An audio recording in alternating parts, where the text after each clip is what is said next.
Hey Bookaholics, this is Isabel and welcome to another video. So today I'm going to be talking about all the authors I never want to read again.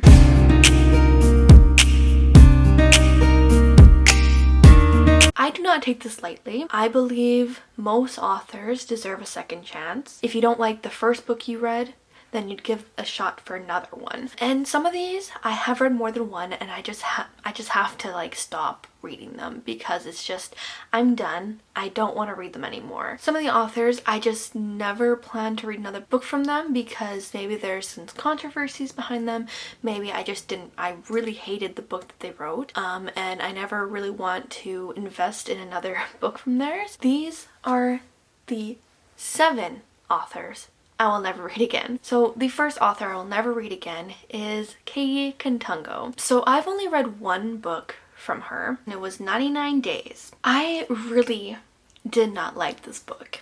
And mostly I didn't like it because of the context and the message in this book.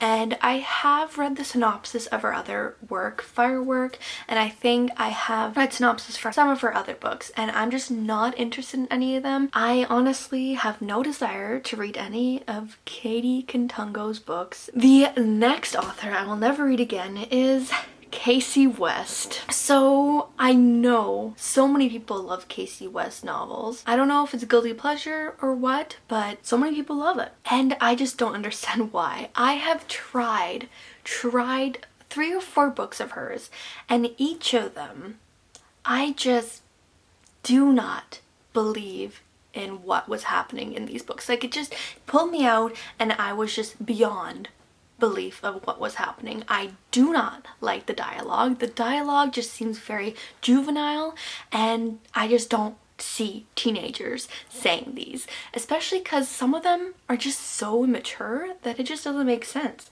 I don't know if it's like not knowing what teenagers now would say, but I don't believe it, and maybe teenagers do say these things. But I know I never did when I was their age, so it always pulled me out, and I just don't like the storylines. Like, I know it's rom-com-ish, but yeah, I don't like the love interest, and I just never really got invested in any of these books, and I don't think I ever will, so I will never read any Kasie West books again. The next author I will never read again is Whitney Gardner. So this is another author that I've only read one book of hers, but the one book I read, absolutely hated. Again, didn't like the message. I did not like the main character, and I have read the synopsis of her other books, and I just have no interest in reading them, and I just do not want to be disappointed again because I was so excited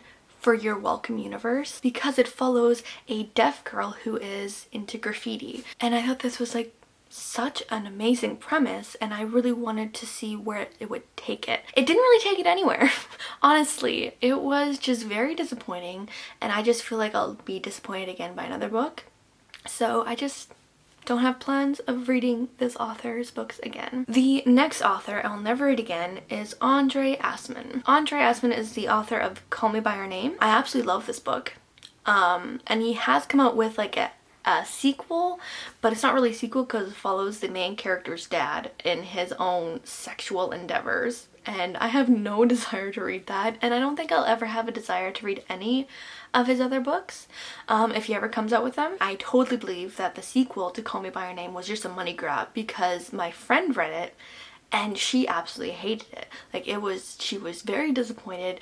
It was not the same as Call Me By Your Name, and I have no desire to read this one, and I don't think I'll ever read another Aciman book again. The next author I'll never read again is Sally Thorne. I tried 2 of her books. The Hating Game, I had a DNF. I absolutely hated it. I couldn't get through it. I do not understand how it's so popular and how everyone loves it, because I was just flabbergasted while I was reading this, and I was like, why do so many people love this book? And then I did try 99% Mine, and it was okay, but it wasn't anything special, and it didn't make me want to invest my time in any other of her books, so I'll never read another Sally Thorne book again. The next author that I'll never read again is Sarah Dessen. I really did enjoy her books back in the day. It wasn't like a guilty pleasure because there wasn't anything really guilty about it. It was just, they were fun books to read and I enjoyed them. But everything that happened on Twitter with this author, she was very mad that her book,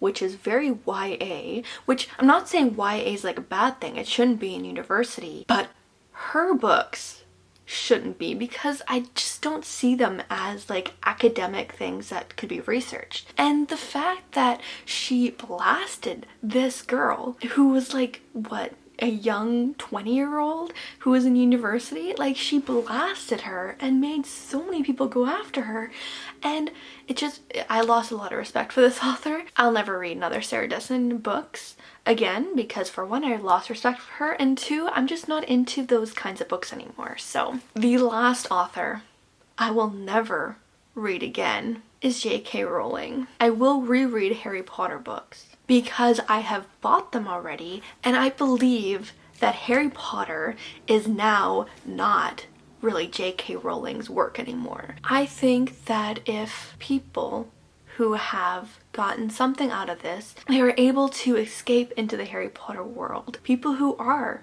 transgender, people who are gay, people who are part of the oppressed in our world took a lot from this book, because Harry Potter is very for the underdog, the people who are pushed down in society. You can take a lot of strength in that, and I don't think that Harry Potter is something that you should be ashamed of enjoying because it was written by J.K. Rowling. Harry Potter is a thing on its own, and it is no longer only the owner of J.K. Rowling, because as soon as she sent it out, as soon as it got so popular and became movies and became its own pretty much empire, it was the owner of the person who read it, what they took out of it, what they were able to get strength from. I have already bought Harry Potter. I will reread those because they are so nostalgic and I absolutely love these characters, but I will never buy another book from her. What I do not agree with J.K. Rowling though is the fact that she used her brand to spread hate, because J.K. Rowling is a brand. It's her business. You do not get to use your brand, you do not get to use your platform to spread hate when you have that much influence. You can have your opinions. I'm not saying she cannot have her opinions, because she can, but with her platform she shouldn't be spreading hate like that. Use your own personal handle, use your own personal Twitter, but don't use a J.K. Rowling brand for that. Talk to it with people who you are close with and get that out, but don't spread it as hate through your own platform. I have no plan to read her new book that came out. I have no plan to read any of her other books. I will never read another J.K. Rowling book ever again. So yeah, those are the 7 authors I will never read again. I'm hoping you guys enjoyed this, and if you did, give it a thumbs up. Let me know down below the authors you will never read again, and let me know your thoughts on the authors I will never read again. I would like to have a discussion with you down below. Subscribe if you haven't yet, and I'll see you guys in the next video. Bye!